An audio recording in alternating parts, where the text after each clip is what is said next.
त्यतिखेर किनेर खान्छ हो। जुन बेला काउली 200 रुपियाँ किलो हुन्छ त्यतिखेर किनेर खान्छौँ। अनि जुन बेला 5 रुपियाँ 10 रुपियाँ हुन्छ आफ्नै बारीमा उम्रेको हो। भनेपछि मेरो सल्लाह तपाईँलाई के भन्न खोज्यो भने, सक्नुहुन्छ भने 200 रुपियाँ काउली हुँदाखेरि बरु गाई बेच्नुहोस्, काउली निकाल्नुहोस् है। होइन भने गाई पालन गरिसकेपछि तपाईँले तरकारीमा ध्यान दिनुभयो भने घाँस छैन, गाईलाई पराल दिएको छ। अनि बारीमा त्यो साग भिन्डी अनि करेला काउली जुन बेला त्यसो अर्थै हुँदैन के, भ्यालु नै हुँदैन, त्यतिखेर हामीले उमारेको हुन्छौँ। त्यसले गर्दा तपाईँहरूले के विचार गरिदिनु होला, दुधको भाउ 50 रुपियाँ आज छ भने 2-4 महिनामा 200 रुपियाँ लिटर, अरू बेला 20 रुपियाँ लिटर हुँदैन, दुधको भाउ एउटै हुन्छ। त्यसले गर्दा सकभर अब गाई पालन गर्दाखेरि सकभर आफूसँग जग्गा छैन भने, हामीसँग जग्गा छैन, जग्गा भएको गरे त, जग्गा भएकोसँग गाई छैन, गाई भएकोसँग जग्गा छैन, त्यो जग्गा लिन सकिन्छ त।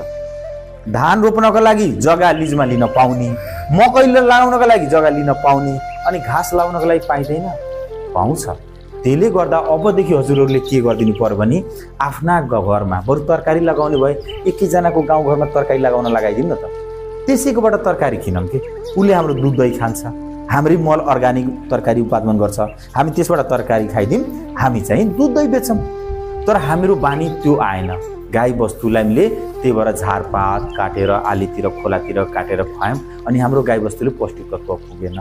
त्यसको लागि सबभन्दा राम्रो हामीले के गरौँ भन्दाखेरि, सकभर गाई के हो त, गाई के हो, जानवर हो। गाई जानवर हो नि त।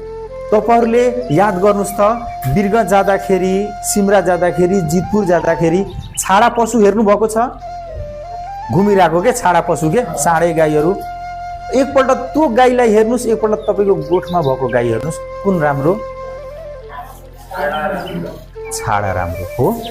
उसलाई दाना कसले खुवाएको हुन्छ, नामले औषधि कसले खुवाउँछ, खोले पकाएर कसले खुवाउँछ, छ कोही छैन। हाम्रा घरमा पालेका गाई हाम्रा घाँस पाराल दाना पाना सब चिज खाएर हाम्रो खुन पसिना पनि खाइसक्यो, तर यो कोख कहिले पनि अघाइएन, यो करङ्खहरू कहिले पनि मेटिएन। त्यही बताउँदैछु मैले, त्यही बताउँदैछु म, बताउन खोजेको त्यही हो। हाम्रो घरमा पालेको गाईले सारा थोक खुवायौँ नि, तर पनि गाई कहिले पनि चिल्लो भएनन्, मोटाएनन्, त्यति राम्रो भएनन्। तर त्यो छाडा पशुले किन यत्रा फाचा हुन्छ, यसरी हिँड्छ हो बाटोमा त गाईहरू, कति राम्रा चिल्ला हुन्छन् है। मेन कारण के हुँदो रहेछ भने, यी गाईबस्तु जानवर, यी जानवरहरू के हुन्छ भने आफूलाई उसले के गर्दो रहेछ, भोक लाग्यो बेला उसले